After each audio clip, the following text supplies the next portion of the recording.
All right, folks, and welcome to this week on Magnet Marketers, where we help small, medium-sized businesses learn how to become a magnet with their marketing versus a bullhorn.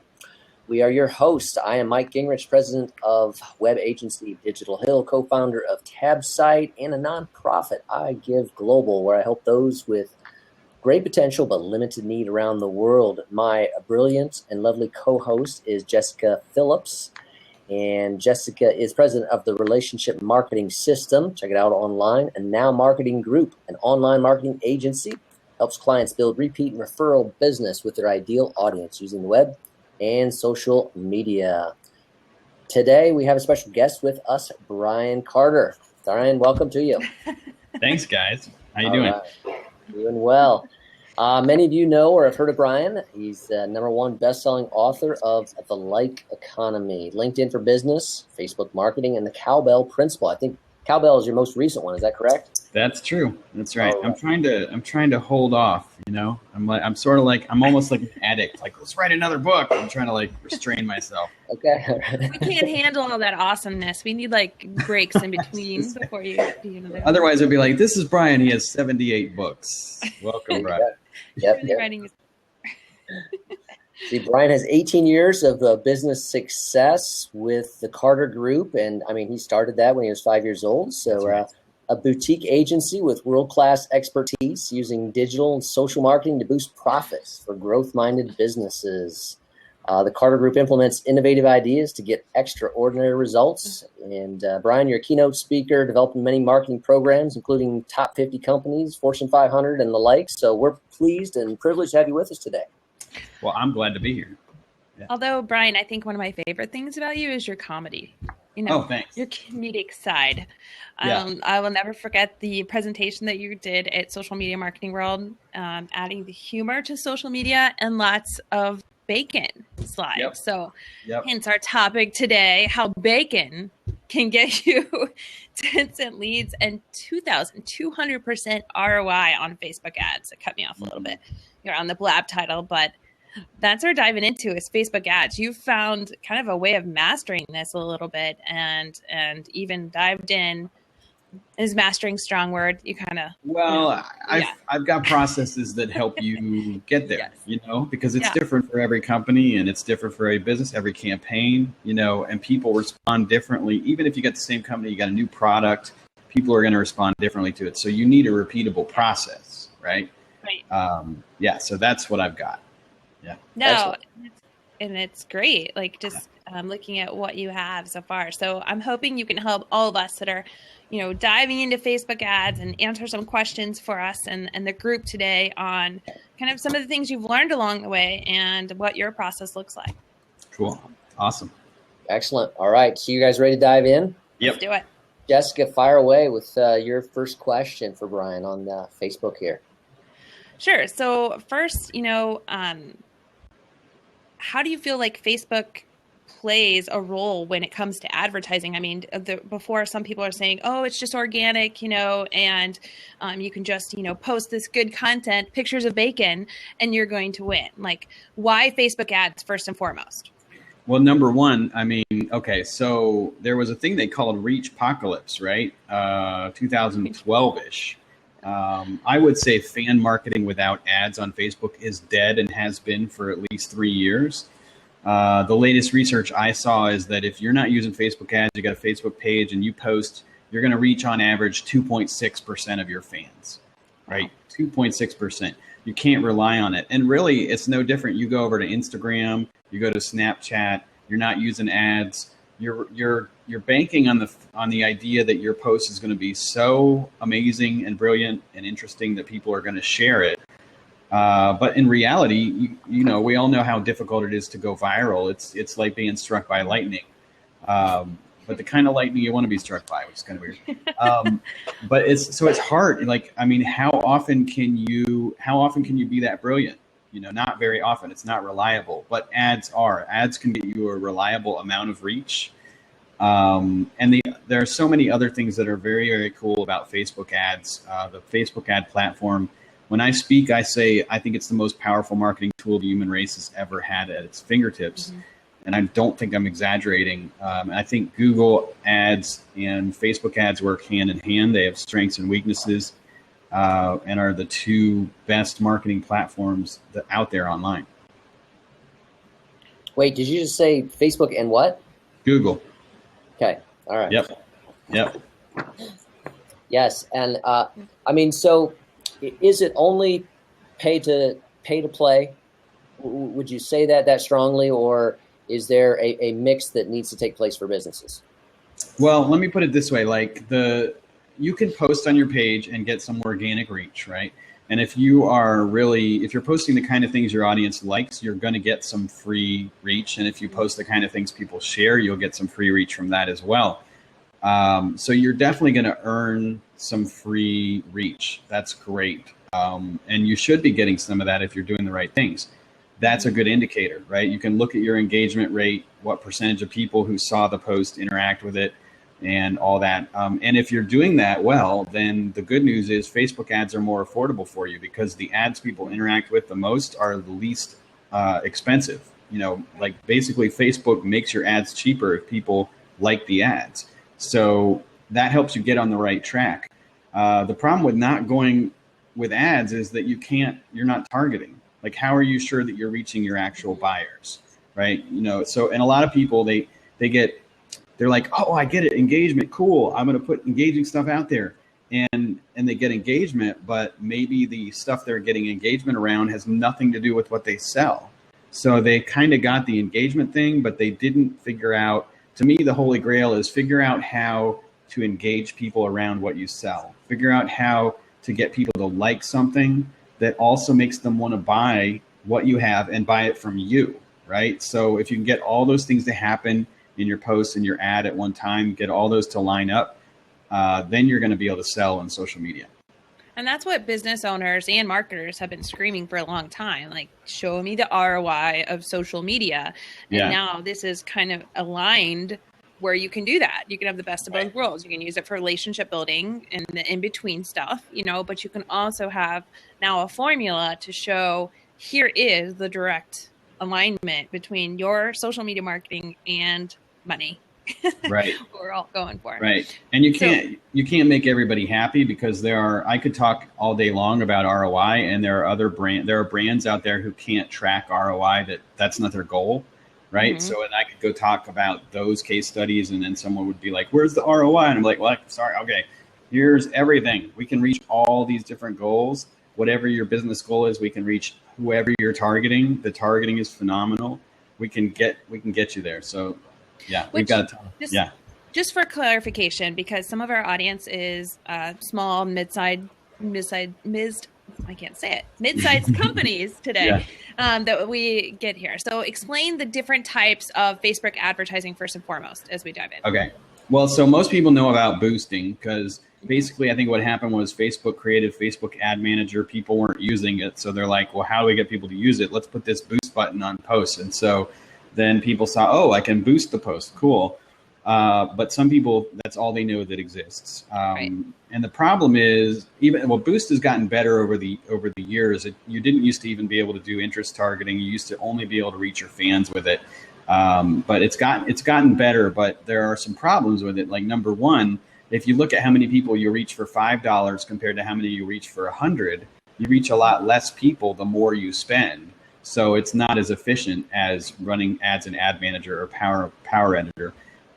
The other thing is that it's only one type of ad, and there are 10 types of Facebook ads, right? So every ad has a goal. You can get a boost where you get likes, comments, and shares. You can get website traffic. You can get conversions like leads or sales, video views, event views, app installs, event signups. Yeah, and so there's like 10 of these goals. Mm-hmm. Every single one of those ads, when you choose that ad objective, Facebook says, okay, you want to target these people, like you target 1 million people, however you target them. They say, oh, okay, you want to target these people for video views? We're going to show it to this subset of people in that 1 million who really like to watch videos. Okay. Right. Or if you do a lead gen ad, they're going to say, we want to show it. Oh, of those 1 million people, these people really like to interact with lead gen pages. We're going to show them those ads first. So the goal you choose totally affects your results, which means, so the problem with just clicking on boost post is you're going to get likes, comments, and shares primarily. That's what that ad does. That's it. If you do get some clicks, like you put a link in that post and they click over to your website, they're going to be relatively expensive clicks. If your goal is to get clicks or leads or sales on your website, you need to choose a different type of ad, and you can't do that from the clicking boost. You got to go into the Facebook ad manager. So you got to grow up, leave kindergarten, get into like grade school with Facebook ad manager. Facebook Power Editor is grad school, and it allows you to do a few more things that you can't do with ad manager. But so I tell people, start in ad manager, get used to it. Power Editor, not everybody needs it. Some people are a little freaked out by it. So, it can be a little overwhelming. Yep. I like that. I think Ads Manager does offer a lot of robust tools, and Power Editors adds another level of complexity. So you don't necessarily need to go there, and you definitely don't want to jump in right there. Right. I mean, I'll tell you what I do use Power Editor for is like when you get a sophisticated campaign going and you realize there's a lot of ways I can target my customers. So maybe I've got 5 to 10 different ways I want to target people. Those are all different targeting audiences. So I got 5 to 10 of those. And then I've got, I want to show them videos. I want to show them posts. I want to get them to go to my site and do something. Well, that's 3 different types of ads. Okay, so I've created those, and I want to show them to all 10 different audiences.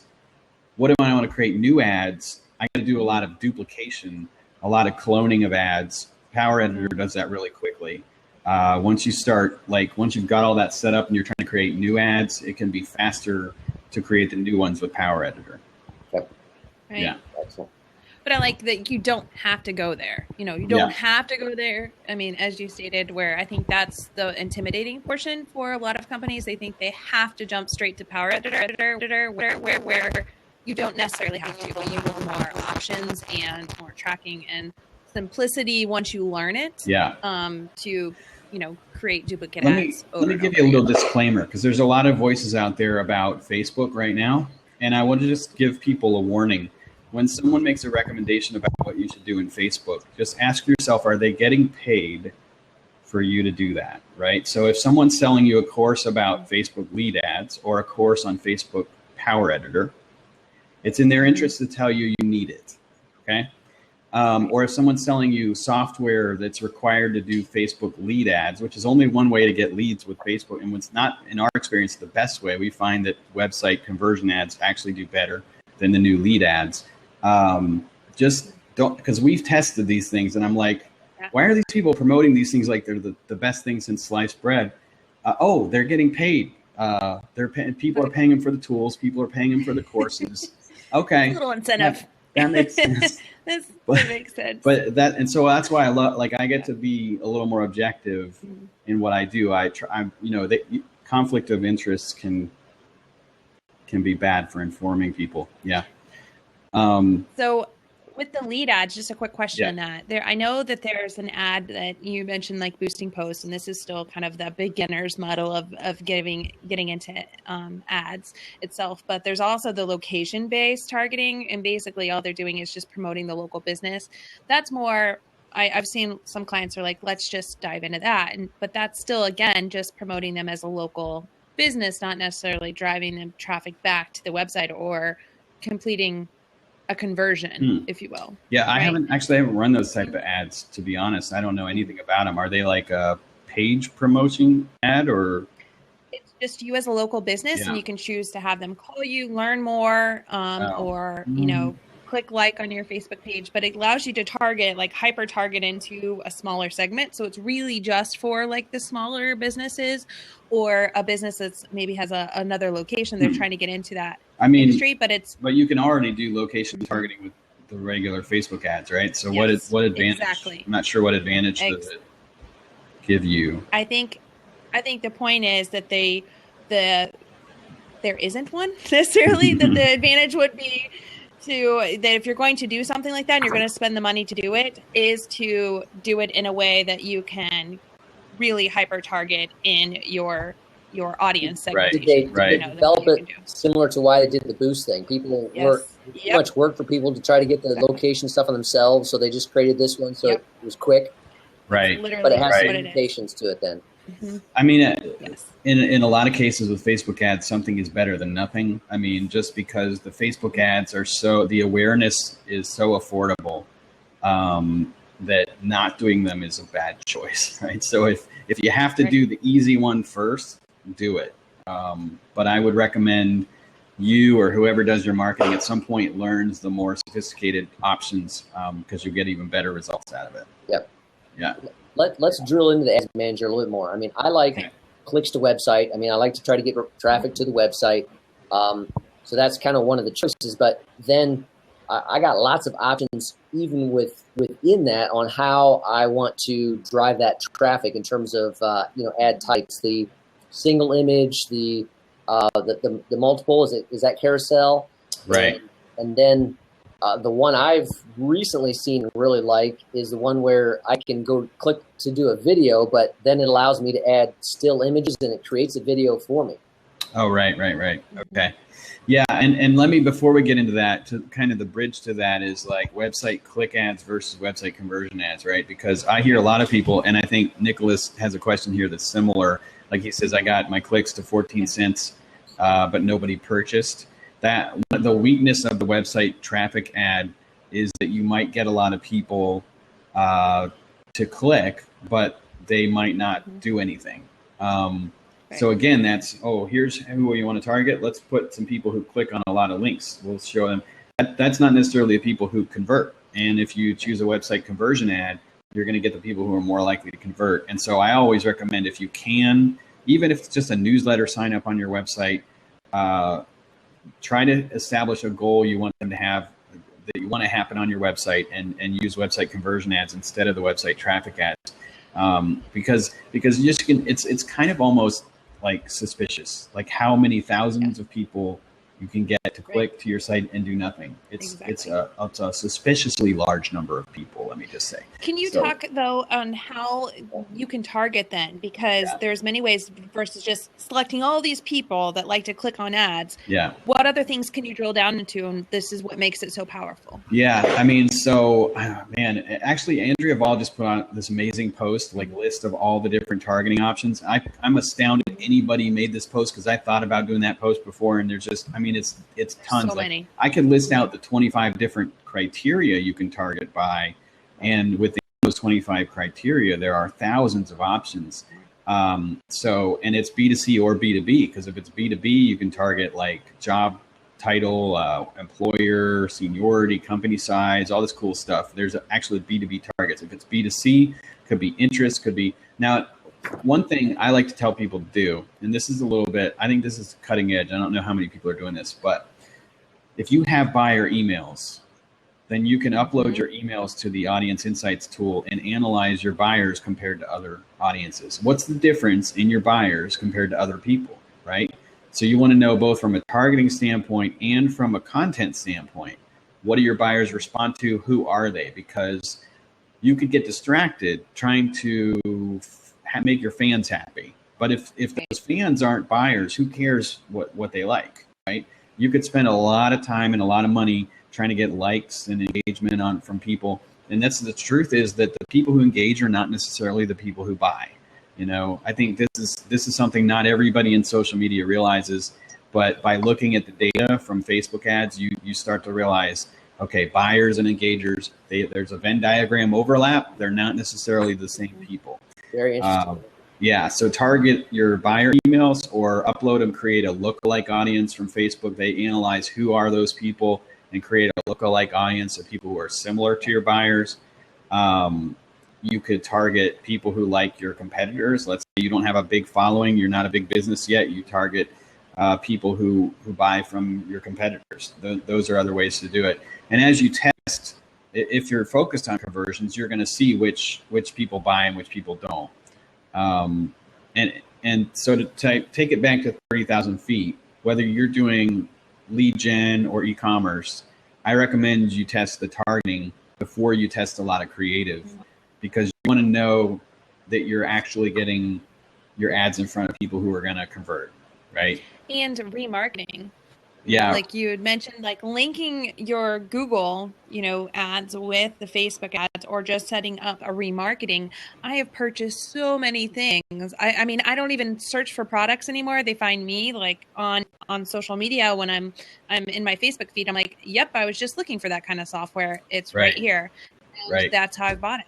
Right. Yeah. And retargeting, it's definitely a best practice. I mean, I tell people though, like sometimes when clients start to find out about retargeting, they think it's like magical. And I'm like, well, here's the deal though. If there's 1,000 people on your retargeting list and only 1% of them click, that's 10 people, and maybe 1% buy, that's 0.1 people.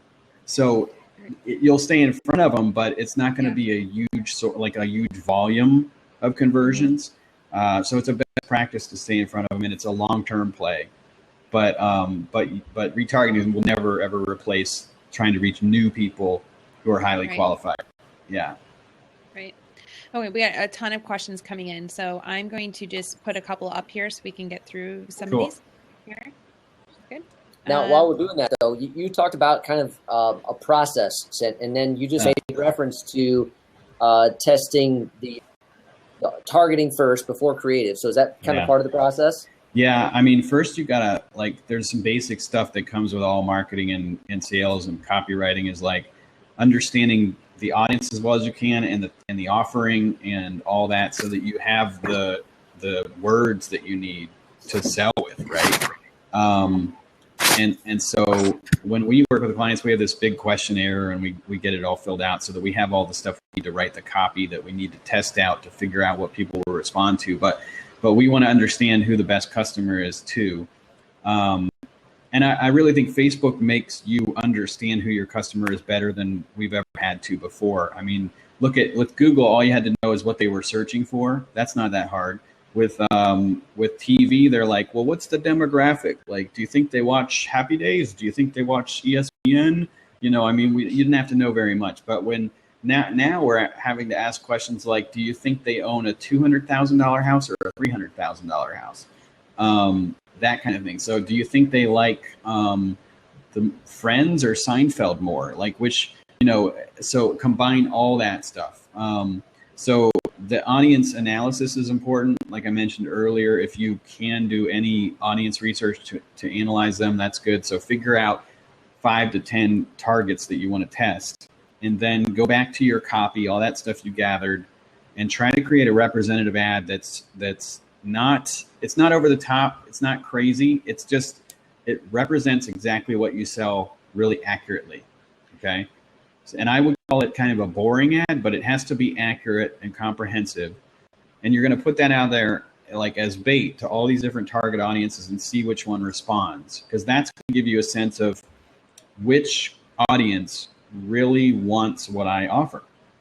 I didn't have to dress it up. I didn't have to give them, 500% off. I didn't have to, put hot girls in the ads. I didn't have to do anything, right? I just told them what I wanted. These people want it. Okay, awesome. Now I know who to focus on, and then I can go crazy with my creative and really drive down the cost per sale and all that other stuff. That's, to me, that makes more sense than starting with creative first, because there are so many options for what you can test with Facebook. You can easily over-test.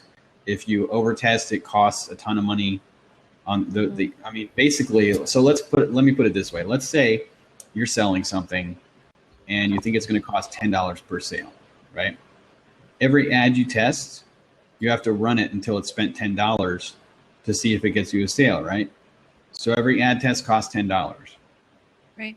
So let's say you want to test 5 images, 5 headlines, 5 pieces of copy, 5 targets. How many ads is that? 625. That's $6,250 to test that. Okay. So you got to keep your testing manageable, which is why I say create one really good representative ad, test your 5 or 10 audiences, right? So maybe you want to try 3, 4 different images with that representative ad, because images are one of the most powerful aspects of Facebook Facebook ads, and that also like prevents you from. I created only 10 ads and none of them worked, but you want to keep that testing cost down. That's a good point. And before you jump into this question here, there was another one that was asked earlier by Gary, and he said, is there a point when your audience targeting is too narrow, though? Like once you start, niching it down, is there a point where it's too narrow?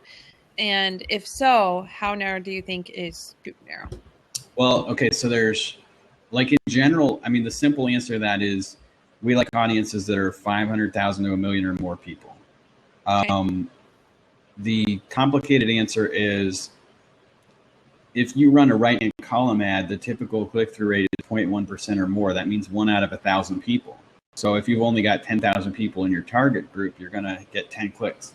Okay. Mm-hmm. So it's tempting, and I think a lot of times people's first thought is, oh, we should only narrow down to the best possible people, right?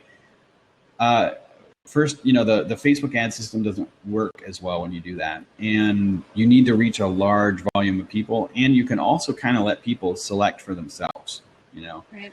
And at this point, the way the Facebook ad system is set up, maybe in the future when it's much more competitive, it will make more sense to be a lot more narrowly targeted. But right now, it actually works better when you're more like 1 million, 3 million, 5 million, 10 million, somewhere around there.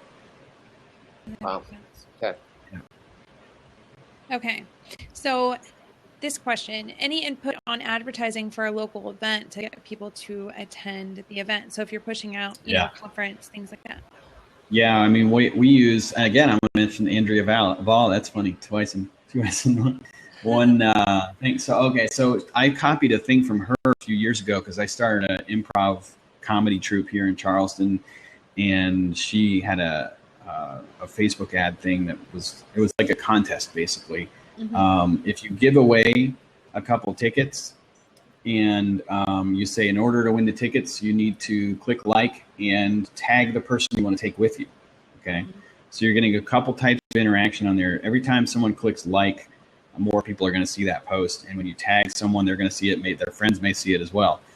So that amount of interaction also then when you boost that post is going to make it more affordable to boost. So that's my number one recommendation, is to do a little contest for tickets. That way also the people interacting are people that want to go, which is always good. That's the number one thing. And so you can also run ads that are specifically event promotion ads for Facebook events, and you can run this boosting post type of ad. I honestly think that we've had more success with the boosted post one. But that doesn't mean we don't still run them, because we can't really track it. We don't really know when people show up. We don't know, we don't go around and ask them all their names and we're like, did you look at the event? Did you look at we don't know. So we run them both. Yeah. Yeah, that's smart though. Boost something that's already engaging at the beginning, and then it's going to take off. And that's the lower, like you said at the beginning, the more engaging it is, the less it's going to cost you per click or per action. Right. Exactly. So good. All right. Okay. What matters more, the image or the copy in an ad? Which would you test first?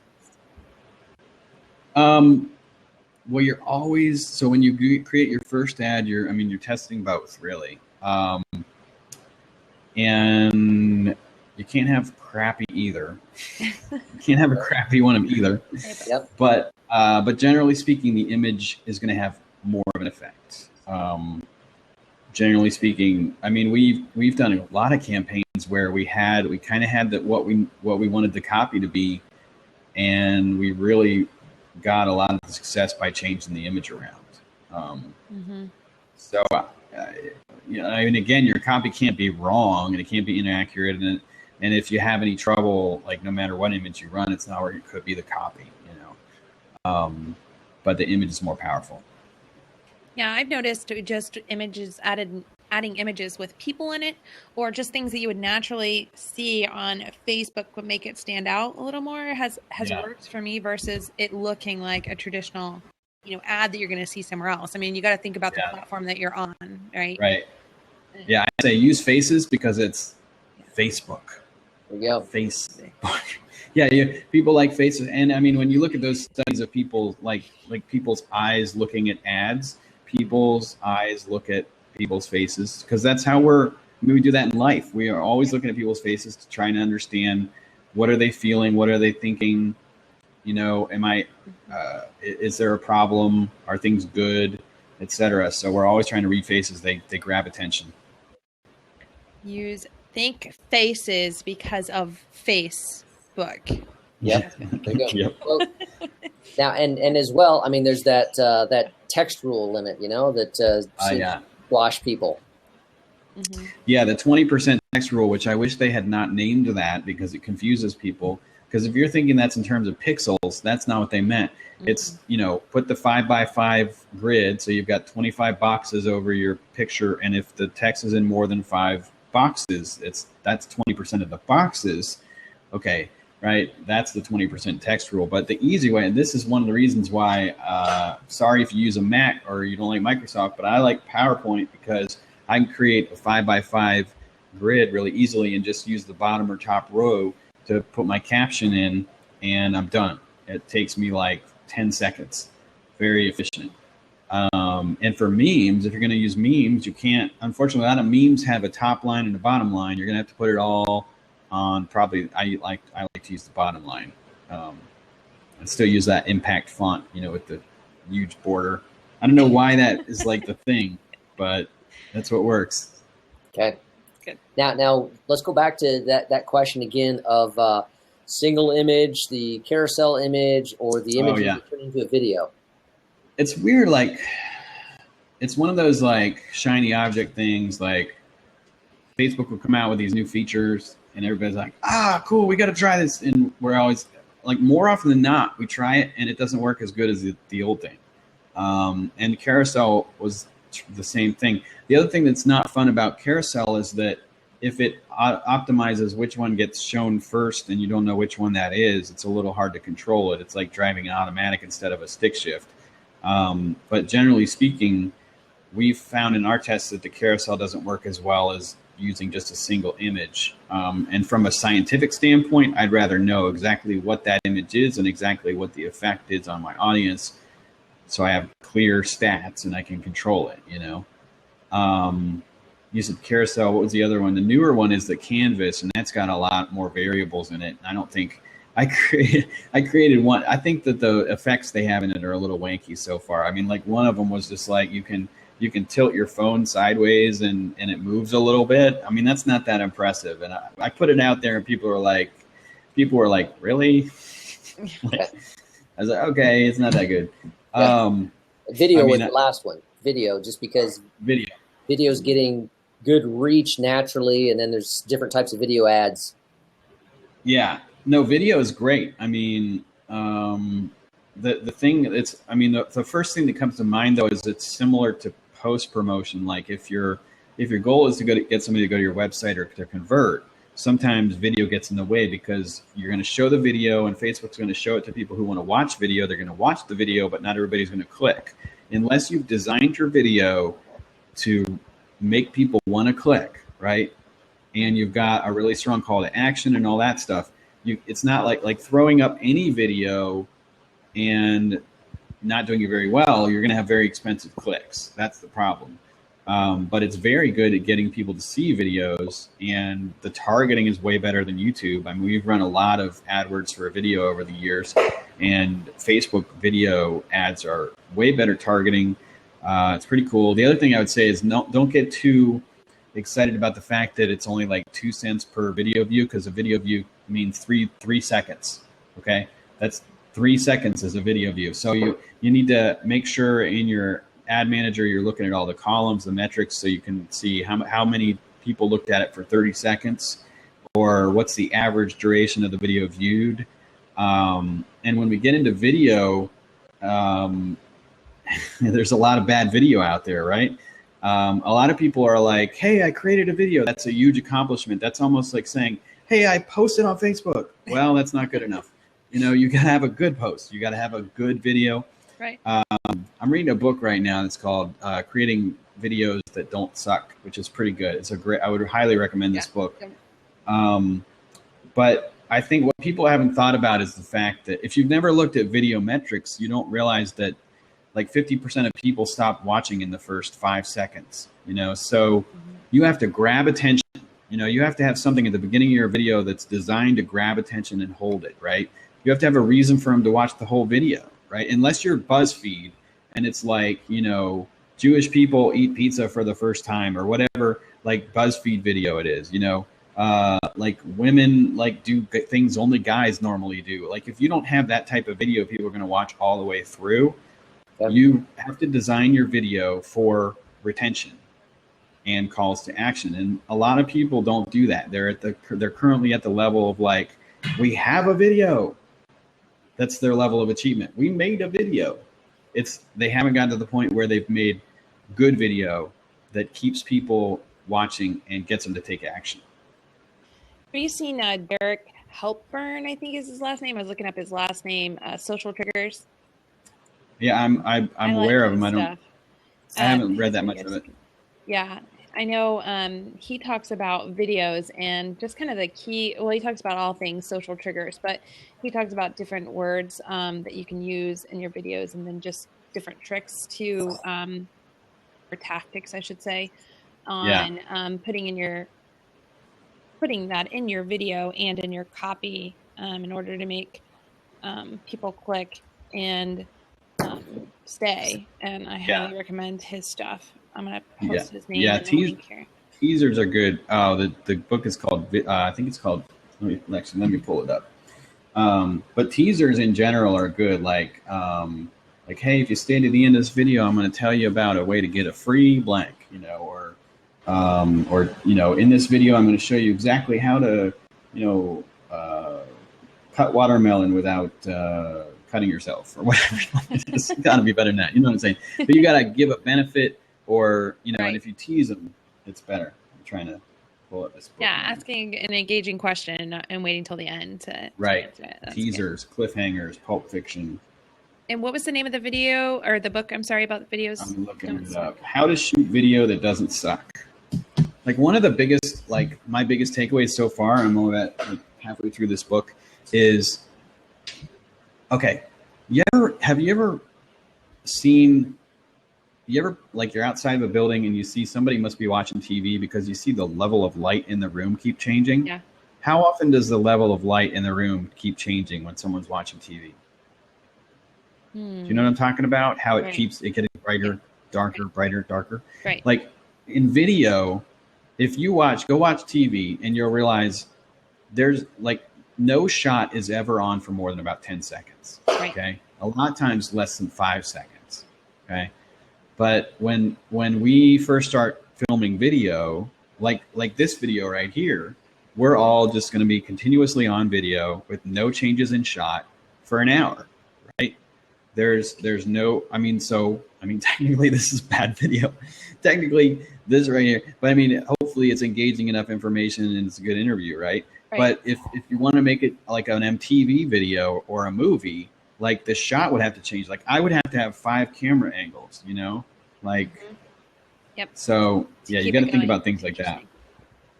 Yeah, that's good. All right. Another question is ad placement. Cause I mean, we have a lot of options for where the ads go, you know, news feed, right sidebar, you know, all those kind of things. So mobile only, all those things. Yeah.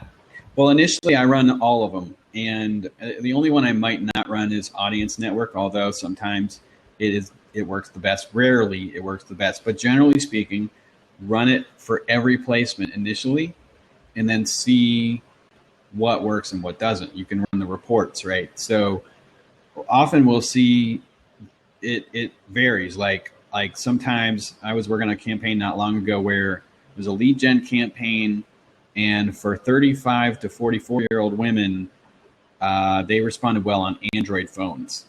For 45 to 54-year-old women, they responded well on iPhones. Okay, so it can get that granular where you're combining demographics and placements and devices. And obviously those are both mobile only. Sometimes desktop is better than mobile, sometimes not. But don't make an assumption before you run the ads. You've got to run it wide open and see where you get your conversions first. Yeah, because I'm interested in seeing, you know, the difference between like right side ads, since, you know, especially since Google's now, you know, getting rid of the right side ads. and said that they're just not working anymore. I wonder if Facebook's gonna kind of go with the flow of that or not. But I mean, yeah, and it varies. To me, it's been different with every client and every campaign. Mm-hmm. So you can't make a generalization. The only thing that's unfortunate about when you run an ad on every placement, some of the text won't show up in certain placements, right? Right. So you're going to have more text showing up in your news feed one than in your right-hand column one. And again, okay, so back to the Power Editor thing. Power Editor lets you write more words than Ad Manager does, right? So there's a little secret. Although personally, I think if you haven't done a lot of copywriting, you should start an Ad Manager to learn to write economical copy, to get better at that. Don't use Power Editor as a crutch. But if you do feel like you need more space, go in there. You can put more stuff in. But so the stuff that you put in a newsfeed ad that's below the image will not show up in that right-hand column ad. And then you can look at the results, and if the right-hand column ad worked and it didn't have that text, you go, maybe we didn't need that text. You could test the desktop ad without that text too. So you just have to be aware that not all of the stuff is going to show up. You know, they have different character limits for each ad placement. No, that makes sense. Yeah. Good tips. Now, we did have a question earlier here. Nicholas was asking about his Amazon ads. So they were clicking on that, but not making purchases. Now, is Amazon's one of those where, again, you're not going to be able to necessarily track a conversion pixel? Right. That's a tough one. With Amazon, you either need to use an associate's account or create discount codes to track who's buying and who's not. And what I'd said, Nicholas, is that website conversion ads are better than website traffic ads. But for website conversion ads to work, you have to have a conversion code placed, which, like Mike is saying, you can't do on Amazon.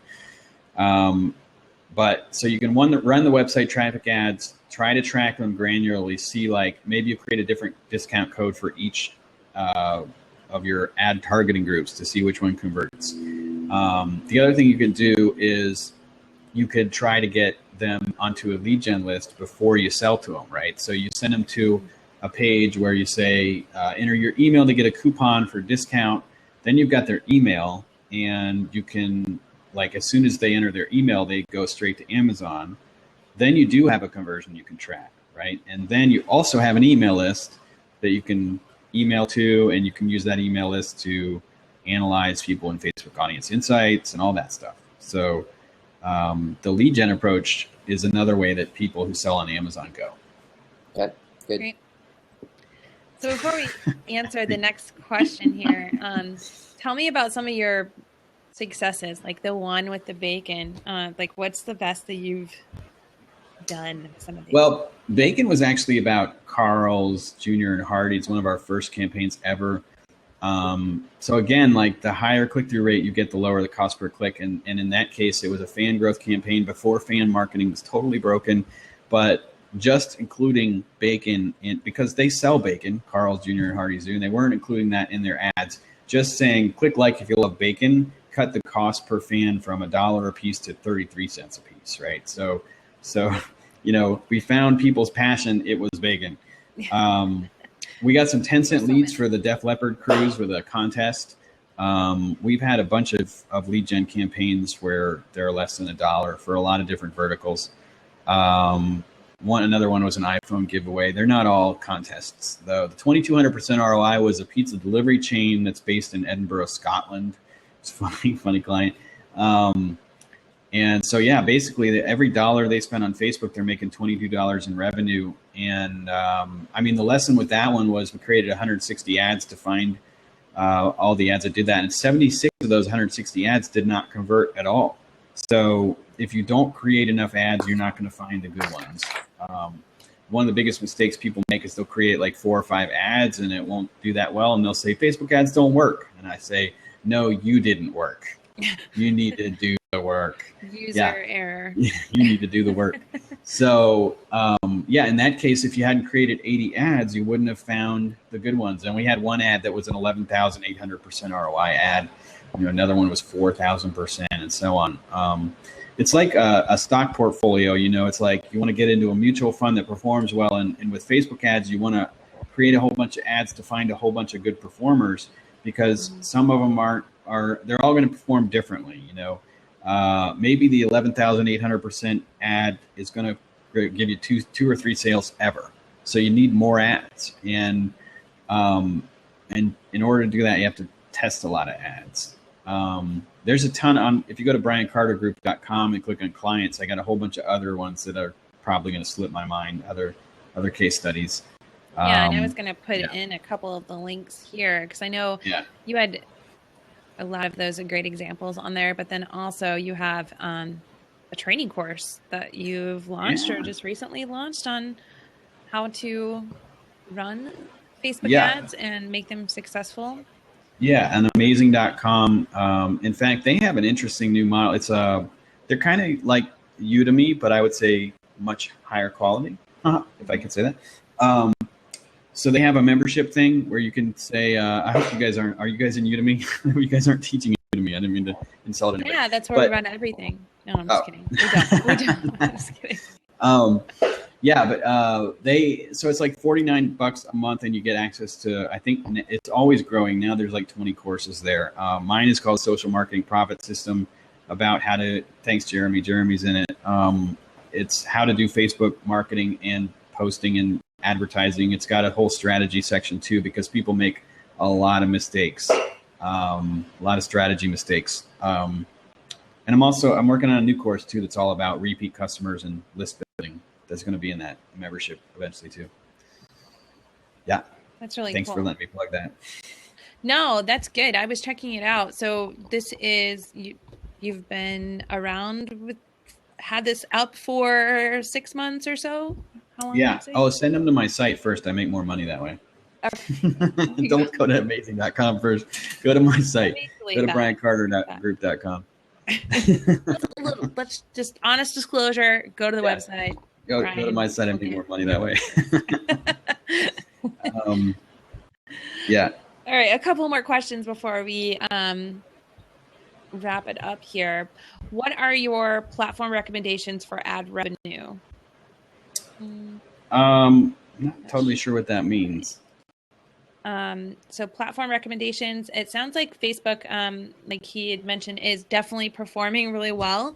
There's definitely, ad opportunities on Twitter and LinkedIn, but Facebook sounds like it's going to be, I should say, opportunities, but not amazing. Like Facebook is, like Brian said at the beginning, one of the least expensive and best performing for tracking, where you can highly target, and in my opinion, completely blows all the others away for performance. I mean, I think people have difficulty with all of them, with learning curves and all that stuff. But when I've talked to a lot of different people who run LinkedIn ads and Twitter ads, and I've tried them also to a degree, and I've heard very, very few successful case studies. And we've gotten a ton from Facebook ads. The reason we started pushing people, anybody that had B2B campaigns, we pushed them to Facebook ads rather than LinkedIn starting a couple years ago, because we just were not getting results from LinkedIn ads. They're too expensive. We're not getting enough. Like, the ads aren't prominent enough. People aren't seeing them. They're not clicking on them enough. They're too expensive. They're just not converting.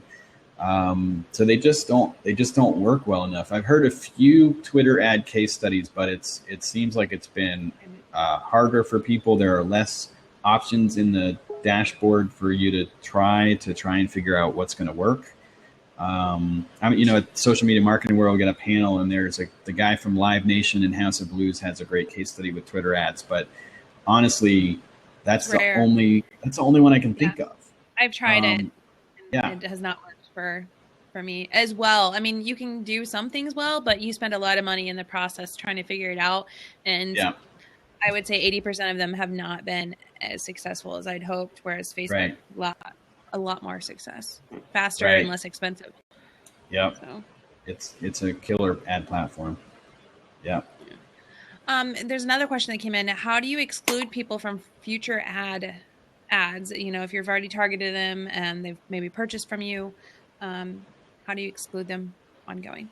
Well, you can create audiences based on emails or based on web pages they've been to. So that is either an email custom audience or a website retargeting audience, right? Mm-hmm. So you just have to either take their emails after they bought up and keep uploading them to update that custom audience that you're excluding from the ads. When you create an ad, you can include or exclude custom audiences.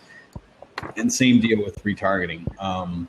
You've got hopefully you put the Facebook pixel on everything, all your web pages, because later you can go back and say, I'm going to create an audience of people who've been to a specific page, like say your thank you page, your confirmation page after they bought, and exclude people that way as well. Because the email way is not perfect because they may not be using the same email in Facebook that they gave you for purchase. So retargeting one's a little bit more reliable. When you said put the pixel on every page of your website, can you put it in the header or footer and it just does track? Exactly. But does it tell you like which page or no? Well, it won't. So there's like inside of Facebook ads, there's a whole dashboard for the pixel. So you can see things like where's the pixel firing, what URLs and things like that. Okay. But then when you create, there's a couple ways to create. There's the old conversion code, which they're going to try to retire. And the new code, there's a couple kinds. And unfortunately, one of them has caused us some trouble. The standard events one where you have to modify the pixel. We've had a couple clients who have a lot of custom JavaScript on their sites, and that pixel is not fired accurately. So we think there's a conflict of some sorts. We don't understand why, but it's not working as well as the other. The other one is called custom conversions. The unfortunate thing about that is that Facebook only lets you create 20 ever, and it doesn't let you delete them. And hopefully they'll change that in the future. But once you've got that Facebook pixel on every page, you can go in and say, I'm going to define a custom conversion based on some Boolean thing with the URL. Like if the URL has this in it, this is a custom conversion, right? So in that case, we'd say like when they show up on this confirmation page, which has this string in the URL, then that's our conversion, our sale conversion, right? We just found that one to be more reliable. But again, I'm hoping that we don't get 20 ever, and that's it, because it's a little weird. But recycle your pixels.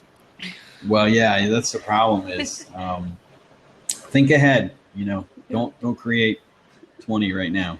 I'm not wasting my pixel on you. All right. Yeah. Any other questions out there before we wrap it up? Man, time flies. I cannot believe we've already been chatting for. Yeah, and I didn't even really do any jokes. Kathy said, "What's up with my hair?" I don't know, Kathy. I need to go to my haircut guy. See what's going on there. I read that. What is up with Brian's hair, and how do I know how wide a net to cast for demographics? I gotcha. How wide a net? Like in general, until you know for sure, I start wide and then see what converts and use the reports to figure out which demographics converted. Right? Then you can narrow it down if you want. It's crazy. Like you should probably seen the same thing in Google AdWords. Like I used to always, clients would come in and be like, "We're certain they're not going to convert from 5 to 7 p.m. We're absolutely certain." Like, how do you know that, right? I mean, nobody converts after dinner.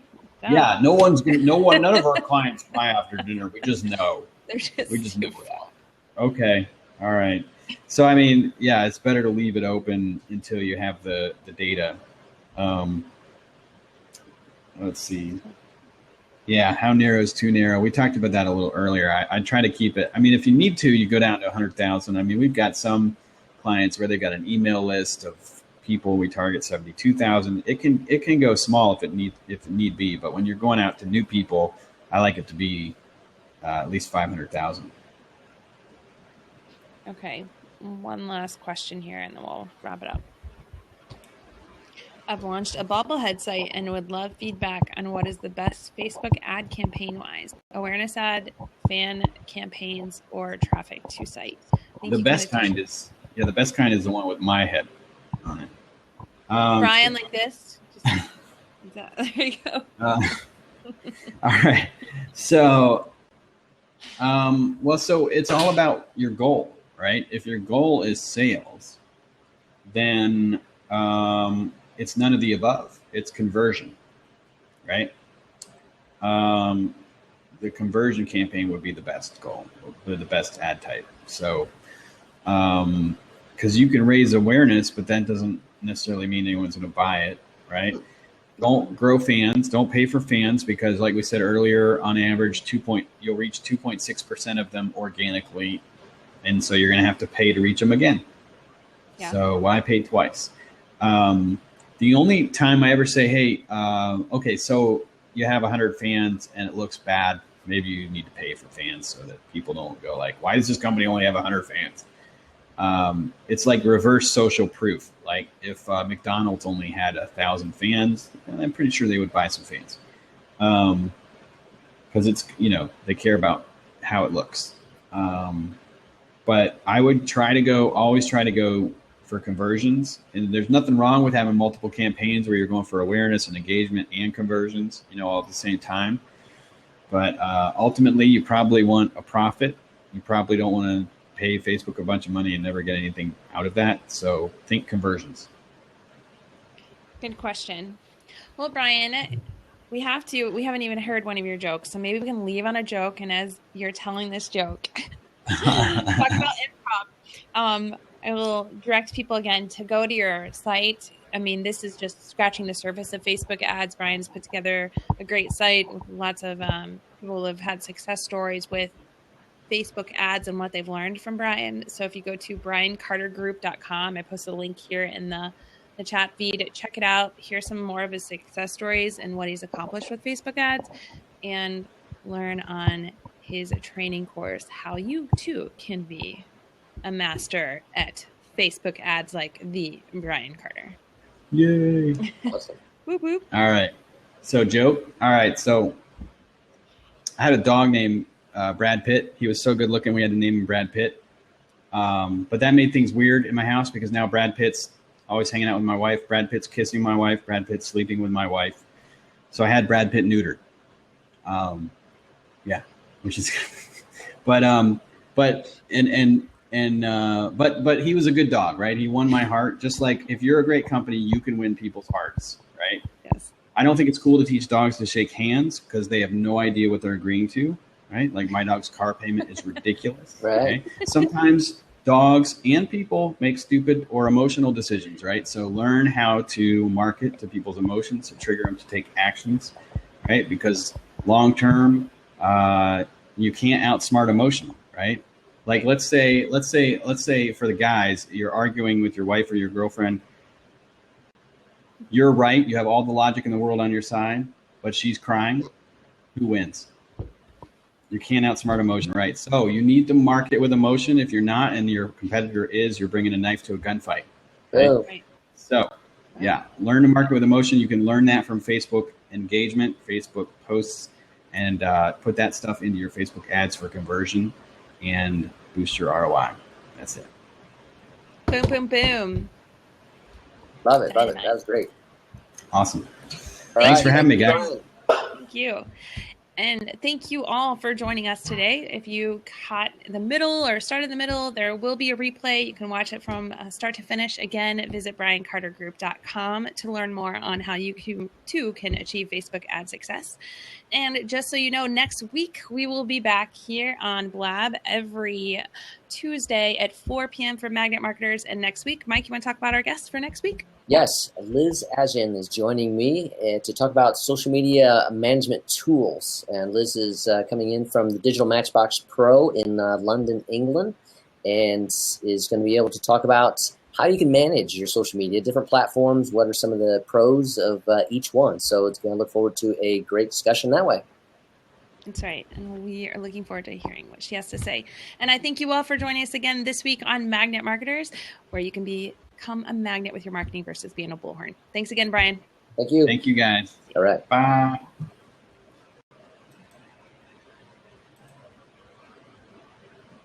All right. Thanks, Brian. We paused it. Take care.